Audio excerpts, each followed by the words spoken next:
बहुत स्वागत है आपका खबर बिहार में। साथ आपके मैं हूं पलक प्रकाश। चलिए खबरों पर करते हैं शुरुआत। शराबबंदी पर लगातार उठ रहे सवालों पर अब नकेल कसने की तैयारी शुरू हो गई है।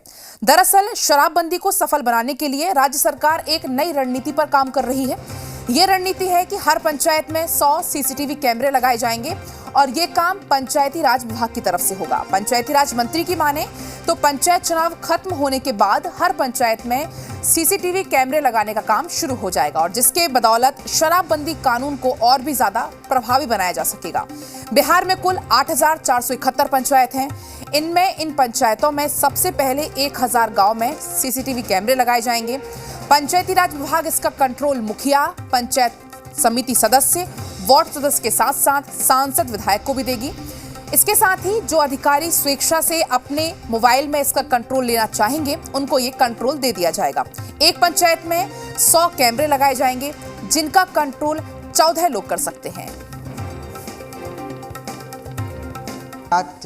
मंत्री सम्राट चौधरी हैं, उनसे बात करते हैं कि गांव-गांव में वो कौन सी कदम जो है वो उठा रहे हैं जिससे कि शराबबंदी पूर्णतः सफल बनाया जा सके। क्या-क्या गांव में आप करने जा रहे हैं? जिस तरह से शराबबंदी है लेकिन फिर भी बिहार में शराब आ जा रहा है। देखिए, पूरी तरह टेक्नोलॉजी का प्रयोग, जिस तरह ईवीएम का चुनाव में हम लोगों ने प्रयोग किया, तो जिसके माध्यम से बिहार में जो बोगस वोटिंग था वो धीरे धीरे घटता गया। बायोमेट्रिक लगाया, पूरी तरह लगभग खत्म हो गए हैं। तो ऐसे परिस्थिति में हम लोगों ने ये, क्योंकि देश के प्रधानमंत्री नरेंद्र मोदी जी ने तय किया है कि 15 फाइनेंस के माध्यम से अब देश में स्ट्रीट लाइट का काम होगा, उसके बाद सीसीटीवी कैमरा का काम होगा। और बिहार के मुख्यमंत्री ने भी तय किया कि अब बिहार के प्रत्येक पंचायतों में सभी वार्ड में 10-10 स्ट्रीट लाइट लगाए जाए। तो हम लोगों ने इसको भी तय किया है कि स्ट्रीट लाइट के साथ साथ गांव में जो आपराधिक घटना होती है या शराबबंदी पर लोग जो गांव में आज भी शराब बेचने का प्रयास कर रहे हैं, वैसे लोगों के लिए यह पूरी तरह चेक एंड बैलेंस का काम होगा कि हम गांव के सभी चौक चौराहे पर हम सीसीटीवी कैमरा लगाएं, जिसका शेयरिंग हम वहाँ के लोकल थाना को, लोकल प्रतिनिधि को, लोकल सांसद विधायक को हम उपलब्ध कराएं। साफ तौर पर मंत्री सम्राट चौधरी ने कहा है कि मुख्यमंत्री का जो सपना है बिहार में शराबबंदी और पूर्णतः शराबबंदी तब भी होगी जब हम टेक्नोलॉजी का उपयोग करेंगे।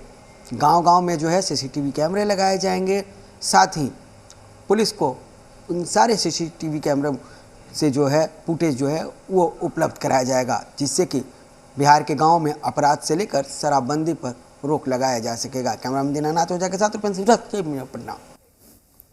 तो सरकार के इस फैसले पर सियासी दलों की प्रतिक्रिया क्या है वो आपको पहले सुनाते हैं।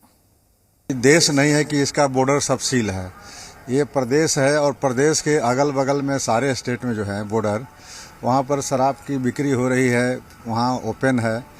इस तरह का अब व्यवहारिक निर्णय हम लोग को समझ में नहीं आता है कि नीतीश कुमार जी और फिर कहाँ ले जाना चाहते हैं शराबबंदी के नाम पर। आज गरीब गुरबा परेशान हो रहे हैं। इस पर समीक्षा करने के बजाय बार बार इसकी सख्ती की बात कर रहे हैं और सख्ती के बजाय शराब का सेवन जो है और बढ़ते जा रहा है। इसलिए ये सब बात अव्यवहारिक है। पटना में रुपेश हत्याकांड हुआ था तो कमिश्नर साहब मीडिया को बताए थे कि सभी अपार्टमेंट में सीसीटीवी कैमरा लगेगा।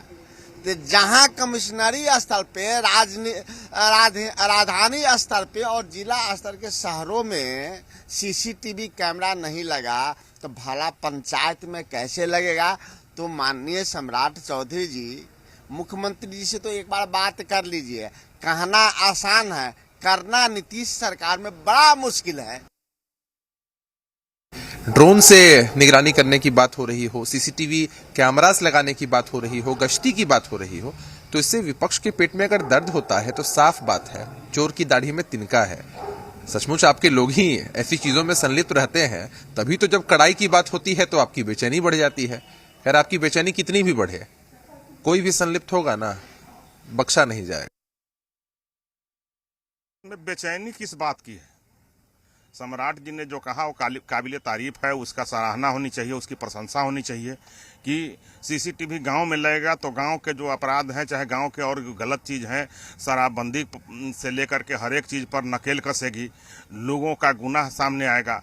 तो क्यों विपक्ष अपने पर्दाफाश से डर रहा है? क्यों नहीं कहता कि मैं शराब माफियाओं को मदद करना छोड़ दूं? देखिए, समीक्षा तो अभी भी हुई, तो पाठक को ले आए तो दाम बढ़ गया जबरदस्ती, और मंत्री को लगा दिए तो शेयर बढ़ गया, और चौकीदार से थानेदार सस्पेंड होंगे तो अब तो और दारू के बारे में कोई बताएगा ही नहीं दारू पकड़ा है। कि जब चौकीदार और फिर थानेदारे को सस्पेंड करेंगे तो बताएगा कौन दारू पकड़ा है। तो समीक्षा हो तो व्यापक रूप से हो।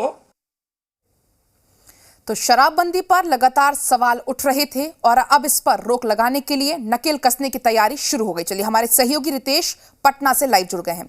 रितेश, देखिए, हमेशा से बिहार में शराबबंदी पर सवाल उठे हैं, लेकिन अब शराबबंदी को सफल बनाने के लिए एक नई रणनीति पर काम किया जा रहा है। तो आपको क्या लगता है, इस रणनीति के बाद क्या अब सच में अंकुश लग पाएगा बिहार में शराब पर? अब बिल्कुल सही कहा पलक आपने, क्योंकि जिस तरीके से इस बार मुख्यमंत्री नीतीश कुमार जी ने समीक्षा बैठक की, उसका असर राजधानी से लेकर जो 38 अन्य जिले हैं उन तमाम जगहों पर देखी जा रही है और पुलिस लगातार शराब के कारोबार के खिलाफ कार्रवाई कर रही है। उसी संदर्भ में सम्राट चौधरी जो पंचायती राज मंत्री हैं, उन्होंने बयान दिया और इसके पहले भी कई दफे वो बयान दे चुके हैं कि गांवों में भी सीसीटीवी कैमरा लगाए जाएंगे और उसका मकसद ये है कि गांव की जो विकास है, इसके अलावा जो पंचायतों में क्या कुछ कार्य होते हैं, उन तमाम चीजों की तो मॉनिटरिंग होगी ही। इसके अलावा अपराध पर अंकुश लगाने के लिए भी सीसीटीवी कैमरा जरूरी है। अब उन्होंने कल एक बयान दिया है कि शराबबंदी को और सख्त बनाने के लिए, क्योंकि गांवों से अभी भी शिकायतें आती हैं कि गांव में शराब मिल रही है, लोग चोरी छुपे शराब का सेवन करते हैं, तो इन तमाम चीजों को रोकने के लिए गांवों में भी सीसीटीवी कैमरा लगाने का प्रपोजल है और गांव में आने वाले समय में सीसीटीवी कैमरे देखने को मिलेंगे। इसके अलावा अगर बात करें तो 15 दिसंबर के बाद शराबबंदी पर और सख्ती की जाएगी, क्योंकि 12 दिसंबर को पंचायत चुनाव खत्म हो जाएंगे और उसमें जो भी फोर्स, जो बिहार पुलिस के जो जवान हैं जिनकी तैनाती की गई है पंचायत चुनाव को निष्पक्ष और शांतिपूर्ण तरीके से संपन्न कराने के लिए, वो लोग अब पंचायत चुनाव के कार्य से मुक्त होंगे। लिहाजा जो अभी भी शराबबंदी को लेकर, शराब पर अंकुश लगाने में कहीं ना कहीं पुलिस को फोर्स की कमी का सामना करना पड़ रहा है, तमाम संसाधनों का सामना करना पड़ रहा है, अब 15 दिसंबर के बाद इसमें और तेजी आएगी। और जो सवाल विपक्ष उठा रहा है कि शराब में अभी किसी बड़े माफिया की गिरफ्तारी नहीं हुई है, जो लोग इस नेक्सस में शामिल हुए हैं उनकी गिरफ्तारी नहीं हो रही है, तो पुलिस के जो सूत्र हैं उनसे भी हमारी बात हुई और उनका कहना है कि 15 दिसंबर के बाद आप देखिए किस तरीके से जो शराब माफिया हैं, जो बाहरी प्रदेशों में बैठे हुए हैं, उनका जो नेक्सस चल रहा है, उन तमाम लोगों की कुंडली बना ली गई है और देखिए कि किस तरीके से उन लोगों पर भी कार्रवाई की जाती है। ये कार्रवाई और इस तरह से गंभीर कार्रवाई इस बिल्कुल रितेश, देखिए जैसा कि आपने बताया कि 15 दिसंबर के बाद और भी सख्ती बढ़ती जाएगी, लेकिन देखिए पहले बात आई थी ड्रोन से नजर रखने की बात, लेकिन इसी बीच में शराबबंदी जैसे वाले राज्य में विधानसभा परिसर से जब शराब बरामद होती है तो विडंबना की बात है और फिर बात सवालों के घेरे में आने की बात भी है। लेकिन अब कहा जा रहा है नई रणनीति है, उसमें हर पंचायत में सीसीटीवी कैमरे लगाए जाएंगे।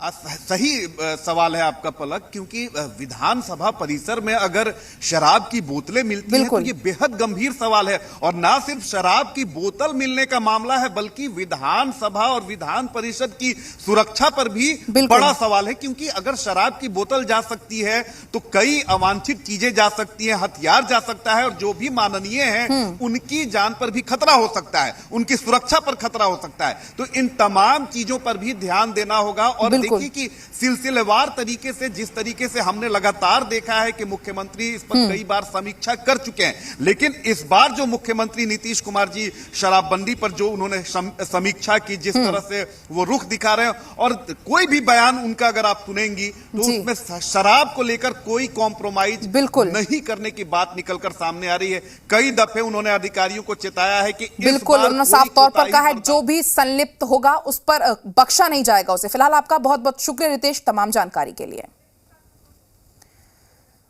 तो आपको बता दें बिहार में अब शराबबंदी पर नकेल कसने की तैयारी और भी ज्यादा तेज हो गई है और इसको लेकर अब हर पंचायत में 100 सीसीटीवी कैमरे लगाए जाने की राज्य सरकार की तैयारी है।